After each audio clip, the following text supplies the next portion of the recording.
العالمين. All right, we are back, and up until now, each of the code examples in C we've done have been kind of designed to show one specific topic, but we thought we'd try to take a step back and solve a more general problem and give you a sense of when, given a problem set, for instance, or just a programming problem more generally, like where you even begin and how you go about approaching it when it's not obvious what the point of the exercise is. So one of my favorite games from yesteryear is this one here, Super Mario Brothers, that has come in so many different forms since. But in this original two-dimensional side-scroller game, there was a lot of artwork like this. So for instance, up here in the sky were 4 question marks. And we'll find that in C and a lot of programming languages initially, it's a lot easier, a lot more accessible to focus really on black and white type interactive programs textually as opposed to full-fledged graphics and the like, but more on the more graphical acoustic type of programs before long.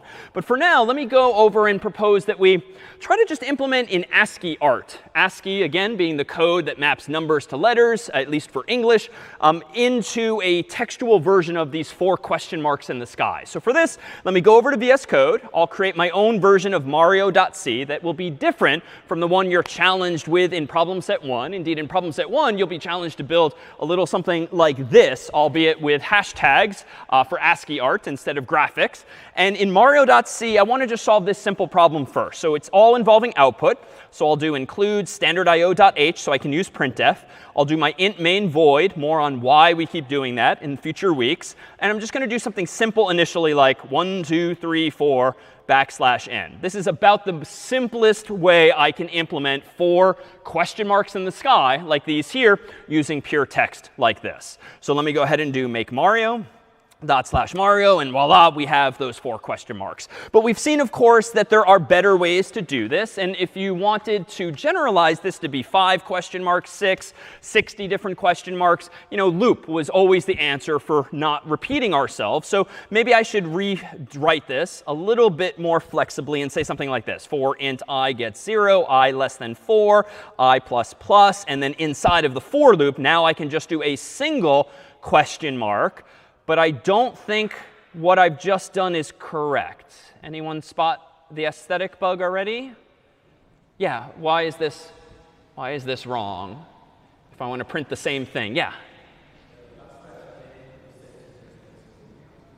Yeah, so I don't think I want a \n after every question mark, because the goal is, again, this like row of question marks in the sky. So if I now recompile this, make Mario, /Mario, OK, it's almost there, but now I have that regression to where the $sign's not on its own line. So I think I need a new line, but I don't think I want it here, because that was not going to end well. Where do I want it instead?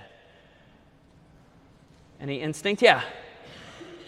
Yeah, so outside the for loop. So indeed, I can just go below line 8 and above line 9, creating a new one. And now it's totally fine to just print a new line like that. You don't have to print anything else with it. It's indeed a character unto itself. So let's do make Mario one last time, /Mario. OK, so now we're back in business there. Well, what if we wanted to do some other scene from Mario, such as this one here, where there's a lot of vertical obstacles like these bricks here? If I wanted to print out now a column of 3 bricks, and I'll use hashtags for these instead of anything graphical, well, I think we're almost there, right? Like, I think I can now, it's almost maybe a little easier. I can go back here, change the question mark to something that looks more like a brick, like this hash symbol.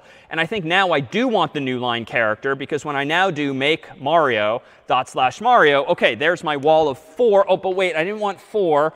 I wanted to be consistent just with this particular scene here, so I just want 3. So I can still change it in one place. And here again is that paradigm. Even whether you're using 4 or 3, if you get into the habit of starting counting from 0, you go on up to, but not through the value you want to count up to. So that's why I'm using less than instead of less than or equals to there. So this would be the common paradigm, though you could certainly count it like we saw earlier in different ways. But what if things escalate one level further? And when you're in the underground version of Super Mario Brothers, there's a lot of these underground obstructions, including like grids of bricks like this. And let me conjecture that if you slice this up, it's roughly a 3x3 grid of bricks that all interlock prettily to give us just one big, large brick like this. So if I want to print out a 3x3 grid, now things are getting a little more interesting, because up until now, I've printed either one row horizontally or one column vertically, but we haven't really seen any code where I'm sort of printing or living in two different dimensions like the game would imply. But let me propose that we could do this. Let me go ahead and say, all right, suppose I want to print a 3 by 3 grid of bricks. It's really that I want to print, what, 3 rows of bricks. Like a grid is 3 rows. So if I take the high level idea and reduce it to something a little simpler, how do I do that? Well, let me get rid of the printf for a moment as I did. And let me just stipulate that this for loop, even though it doesn't do anything useful yet, will do something how many times, just by design? All right, 3 times. Right? This for loop is good to go. It will do something 3 times by just using I to do the counting. All right, well, if I want to print out now a row of 3 bricks all on the same line, that's pretty similar to what we did earlier when I just wanted to print out 4 question marks in the sky. So we've kind of seen a solution there, and I dare say we can compose one into the other. So if I want to print out a row of bricks, I could just do this. For int I gets 0, I less than 3, I plus plus, and then inside of this inner loop, if you will, let me print out a single brick like this. And then I don't like where this is going yet, but I think I've taken 2 ideas and I've combined them. But what might be problematic about lines 5 and 7 at the moment? What might be bad here? Yeah, and back? Yeah, I'm using the same integer I, which I feel like could get me into trouble, right? If I'm sort of trying to count 3 things here, but then I'm hijacking this variable and using it inside of the loop, like I feel like I should avoid this collision of names. And so what's a good alternative to I? Well, a programmer, if nesting loops in this way, would pretty commonly go with J. You could certainly change this to be like rows and columns if you want more descriptive variables, but I and J is pretty canonical. So I'm going to go ahead and do this, J++ instead of I++ everywhere. And let me try compiling this. So make Mario, enter, /Mario. OK, so a couple of things are wrong here. This is not a 3 by 3 grid. But if you count these things, how many did I indeed print at least? You can probably just guess logically. Yeah, there's 9 hashes there. Unfortunately, they're all on the same line instead of on 3 different lines. So where logically can I fix this? I'm definitely printing all the bricks. They're just not on the right levels. Yeah? Yeah, so put a new line after the first loop, this inner loop, if you will, the nested loop, if you will. So let me go ahead and print out just a /n here. And what's this doing? Well, I think that's going to solve it by just moving the cursor to the next line after you've done 1 row. So let me go ahead and do make Mario, enter, /Mario, and now we're in business. So it's a very simplistic version of this same graphic, but I'm leveraging 2 different ideas now, the same idea twice rather now. I'm using 1 loop to kind of control my cursor going row by row by row, but then within that loop, I'm doing left to right, with printing out each of these individual bricks like this. Now, there's a little sloppiness here still. Like if I want this to always be a square, just because that's what it looks like in the game, well, I could change it to be a 4 by 4 square by doing this, or a 5 by 5 grid, whoops, by doing this. Why is this perhaps not the best design, to just keep changing the numbers when I want to change the size? Where could this go awry? Yeah.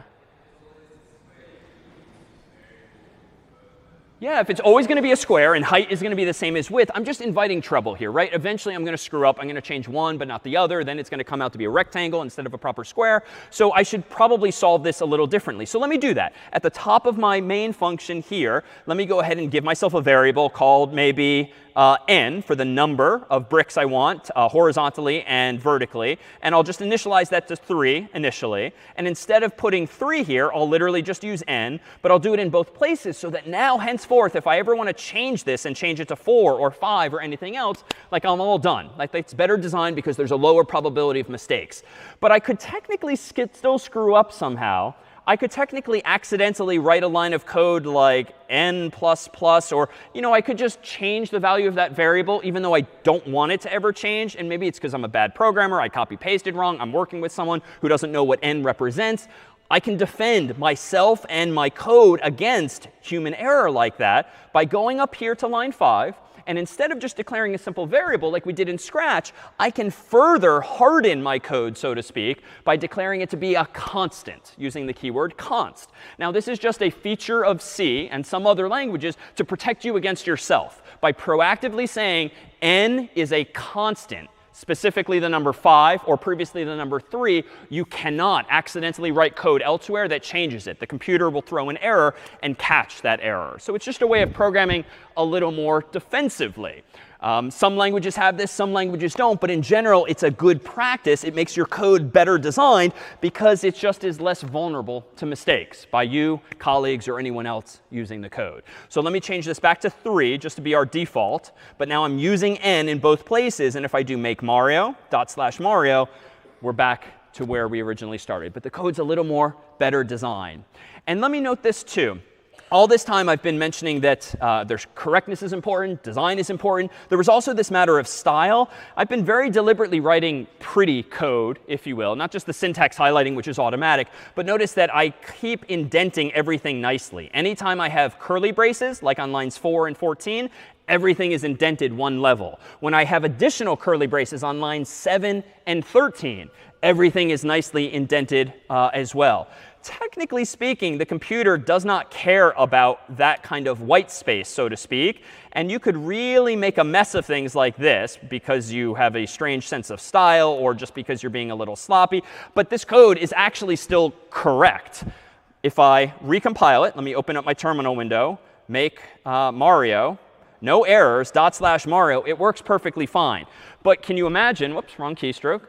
But you can imagine just how annoying this now is to read, like certainly for a TA, but certainly for you the next day, certainly for a colleague who has to read your code. This is just bad style. Like it still works, and it's well designed in that like you're writing code defensively, you're using a constant, but my God, the style is atrocious. Now, you'll often find that there's tools that can help you format your code for you in a manner consistent with the course's or a company's style, but this is the kind of muscle memory you'll want to develop over time too. Take VS Code suggestions as it's outputting lines of code for you because it's trying to format your code in a readable way. And oh my God, if and when you do have bugs in your code and things aren't even indented properly, there's no way you, the human, are going to be able to wrap your mind around what's happening and where. Like you're just making the problem harder for yourself. So do get into this habit too of manifesting good style as well.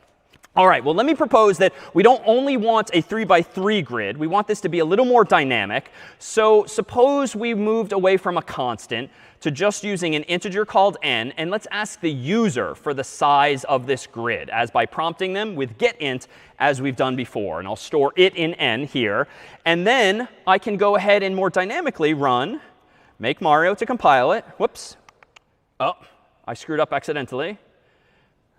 What is it suggesting I do, albeit cryptically?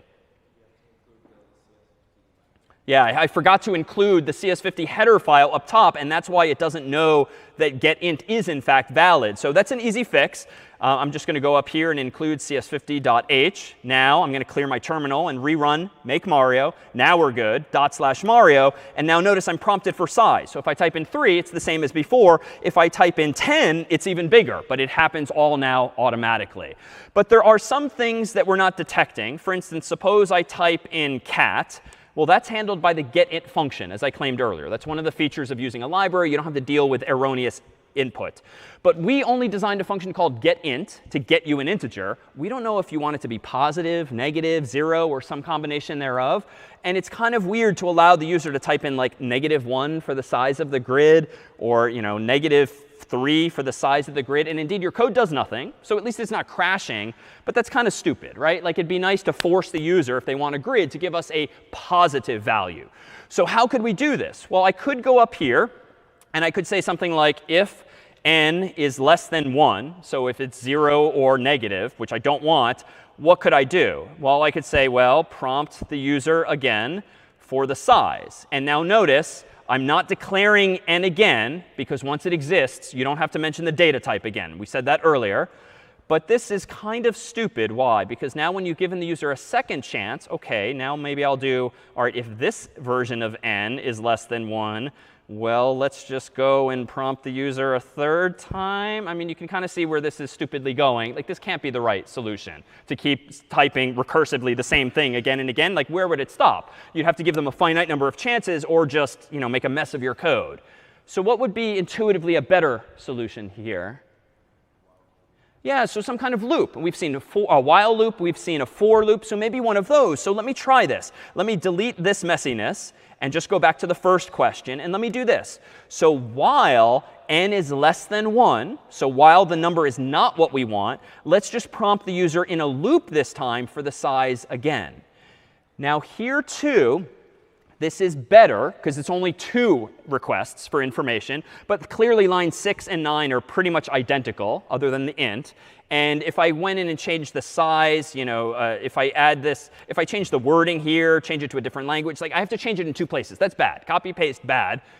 So what might be better? Well, it turns out there's another paradigm in C that you can use that gets around this problem, this duplication of code. It would be much nicer if I just write this code once. And I can do that using a third type of loop called a do-while loop. So it turns out in C, you can do this. If you want to get the value of a variable, like n, first just to create the variable without an initial value. So int n semicolon means we don't know what value it has, yes, but that's OK. We're going to add a value to it eventually.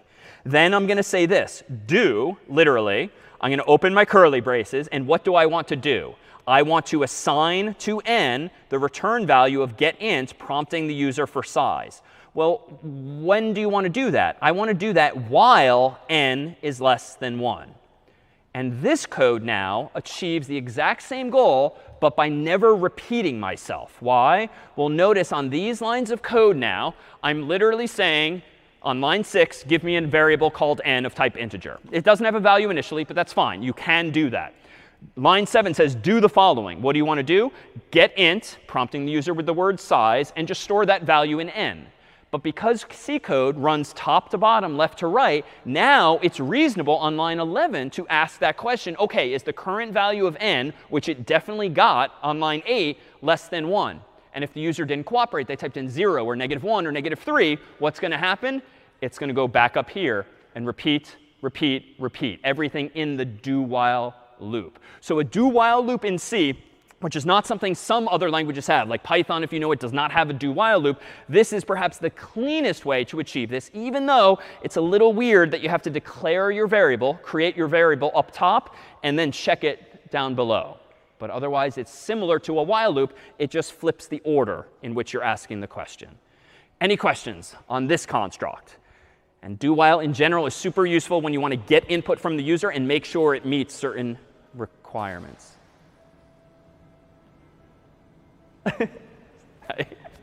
Questions? All right, so now that we have this building block after that interlude, how can I go about cleaning up this code? And then let's conclude by taking a look at things that our code can't do or can't do very well or correctly. Let me propose that in a final version of Mario, let me just add what are called now some comments. So it turns out in code in C, you can define what are called comments, which are just notes to self. Some of you discovered these in Scratch. There's little yellow sticky notes you can use to add citations or explanations. In C, there's a couple of ways to write comments. And in general, comments are notes for yourself, for your TA, for your colleague, as to what your code is doing and why or how. It's a little explanatory note in English or whatever your human language might be. So for instance, what I might do here in my implementation of this version of Mario, I might first ask myself a question like, I might first make a note to self like this on a new line above this first block of code, get size of grid. It's just an explanatory remark in any terse English that generally explains the next 6 or so lines, the next chunk or block of code, if you will. It would be a little excessive to comment every single line. At some point, the programmer should know what individual lines of code do. But it's nice to be able to kind of glance at this comment on line 6 that starts with 2 slashes. And it gets grayed out because of syntax highlighting. It's not logic. It's just a note to self. It generally gives me a little cheat sheet as to what the following lines of code should be doing and or why.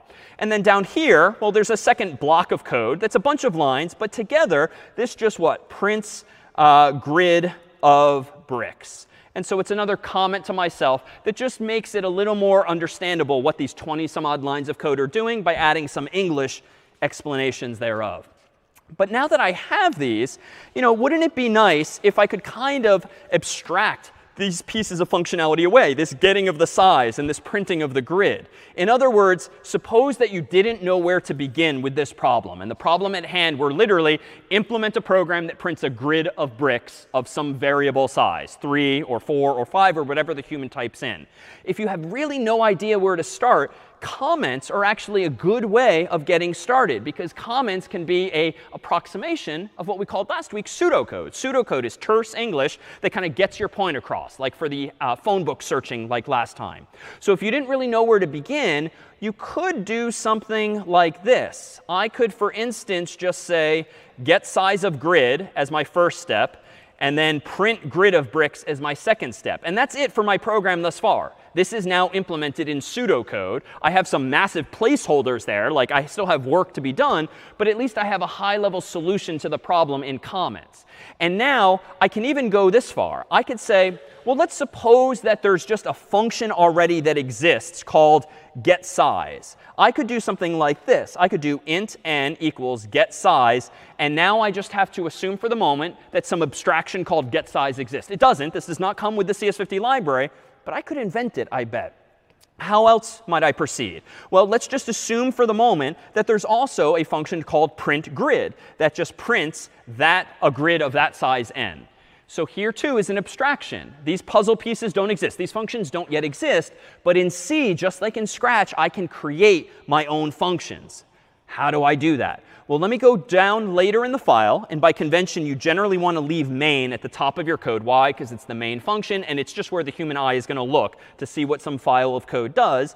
And let me do this. I want to create a function of my own called getSize, whose purpose in life is to get the size that the user wants.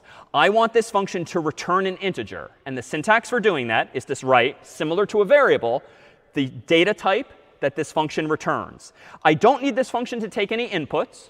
And so I'm going to use a new keyword that we've actually been using thus far, more on it another time, just called void, which just means this getSize function does not take any inputs. It does have an output. It outputs an int. And this is just the weird order in which you write it. You write the output format, the name of the function, and then the inputs, if any, inside of parentheses.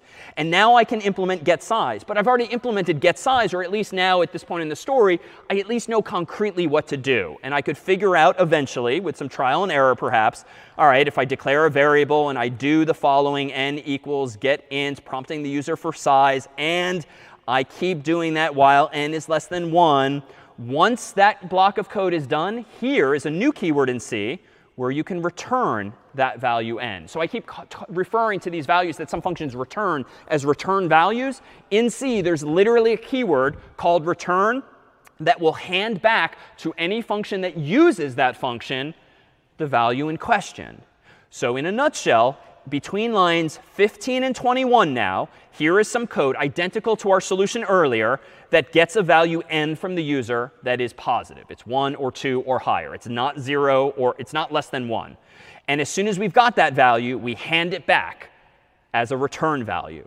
Notice how I'm using this function on line 7. Just like with getInt, just like with getString, I'm calling the function, nothing in the parentheses in this case, but then I'm using the assignment operator to copy whatever its return value is into my variable n. And so now I have a function that didn't used to exist called getSize that gets me a positive integer, no matter what. And now for the grid, how do I do this? How do I invent a function called printGrid that takes a single argument, a number, and prints a grid of that size? Well, let's go down here. I'm going to write the name of this function, printGrid. This function just needs to print. It has a side effect, as we keep saying. So I'm just going to say it has no return value. It's just void. It doesn't have an output per se. It's just an aesthetic side effect. But it does take in an argument. An argument is an input. And the syntax for this in C is to name the type of the input it takes and the name of the variable. And I could call this anything I want. I'll call it size. I could call it n. And it's OK to use the same variable in different functions, but I'll call it size just to be distinct. And then in this function, I'm just going to copy from memory the same code as before. For int I gets 0, I less than size instead of 3, I++. Inside of this, for int j gets 0, j is less than size j plus plus, and inside of that, print out with printf a single hash, print out after that loop a single new line, and that's it. Now, I did this fast, admittedly, but it's the same code that I wrote earlier. But now, just like I did with Scratch, let me just arbitrarily hit enter a bunch of times to like move the code out of sight, out of mind. Now I have abstractions. I have puzzle pieces that now exist called getSize and printGrid, syntax for which takes some getting used to, but they now just exist. Except I do need to do one thing. Because C is a little naive, if I try to do make Mario now and hit enter, implicit declaration of function getSize is invalid. And we've seen that before when I hadn't included a file. Right? When I hadn't included CS50 library, getInt didn't work. But that's not the issue here, because this is not from a library. I just invented this. C kind of takes you literally. And if you define these functions at the bottom of your file, they don't exist on line 7 or 10. So I could do this. I could, all right, fine. Well, let me just kind of highlight all of this, cut to my clipboard, and paste it up here. This would solve the problem. I could just move all of those functions at the top of my file. That's kind of annoying, because now main is like at the bottom of the file. It's going to take longer to find it. It's just, that's not a clean solution. So let me put it back where it was at the bottom. And let me do this. This is the only time in CS50 and really in C programming where copy paste is reasonable. If you copy and paste the first line of code from each function and then end it with a semicolon, you can tease the compiler by giving it just enough of a hint at the top of the file that, OK, these functions don't exist till down later, but here's a hint that they will exist. This is how you can convince the compiler to trust you. So those other functions can still be lower in the file, below main. But now when I do make Mario, oh, damn it. Oh, I said print instead of printf. That's my bad. Printf. So if I do make Mario /Mario, now I can type in 3, and we're back in business. Now, this was a very heavy-handed way and long way to get to a much more complicated solution. But this solution, in some sense, is better designed. Why? Because now, especially without the comments, I mean, look how short my code is. My main function is literally 2 lines of code. Why? Well, I kind of factored out the juicy stuff into its own functions. And now, especially if I'm working with colleagues or others, you could imagine splitting up large programs into smaller parts, having different people implement different parts, so long as you all agree in advance on what those inputs and those outputs actually are. All right, so some final teasers now of what code can and can't do. It turns out that C has a whole bunch of operators, and this should go without saying that computers are good with math, addition, subtraction, division, multiplication, and even modulo, or this remainder operator. Turns out the %, separate from printf, is also used for actually taking remainders, if you so wish. More on that another time. But let me go ahead now and write just a final program that doesn't quite work as well as it should. I'm going to create my very own calculator. I'm going to include the CS50 library and the standard IO library. I'm going to have int main void at the top. And now, quite simply, I'm going to declare 2 variables, x, and I'm going to ask the user via getInt for what's x. Then I'm going to have int y equals getInt, quote unquote, what's y, question mark. And now I'm just going to do this, printf, and now I'm going to print out the value of x plus y. Unfortunately, this format code is not correct here. I cannot use %s, which is meant for strings. For integer, you might have a guess. What should I perhaps use for an integer instead?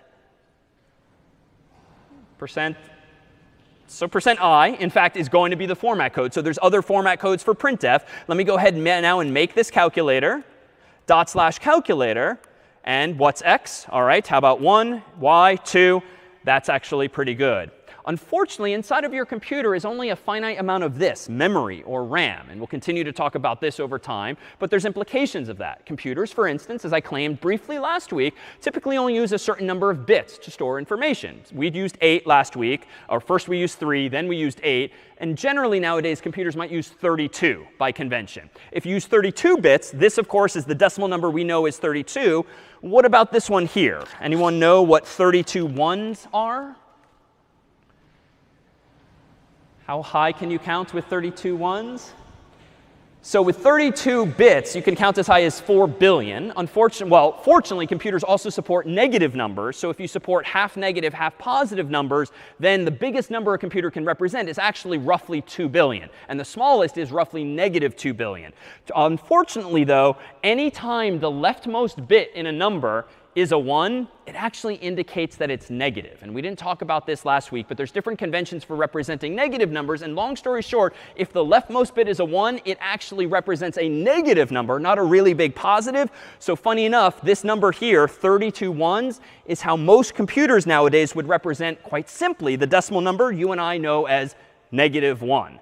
So with that said, it turns out that if you have 4 billion possibilities with 32 bits, but the largest positive number is roughly 2 billion here, and the largest negative value is roughly -2 billion here, it turns out your code, when represented with only 32 bits, or your numbers, when represented with only 32 bits, is vulnerable to integer overflow. Now, what does this mean? Well, let me simplify, because looking at 32 bits is going to be a bit annoying. If you have just 4 bits, and you start counting up like we did in week 0, this is the number 0, 1, 2, 3, 4, 5, 6, 7.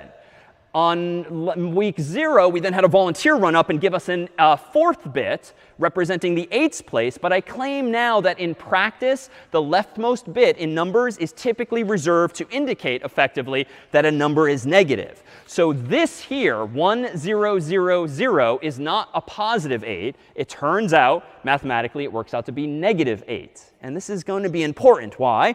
Well, it turns out that when we actually write code that does even something simple like addition, we're going to be vulnerable to overflowing the size of our variables. Why? If every int is only 32 bits, as is convention, the biggest number you can store is roughly 2 billion. The lowest is roughly -2 billion. So what happens then if I rerun this calculator with, nope, it's too many zeros. If I run this with roughly 2 billion, so 0, 0, 0, 0, 0, 0, 0, 0, 0, damn it, I did it again. That's 2,000. There. And if I do another 2 billion,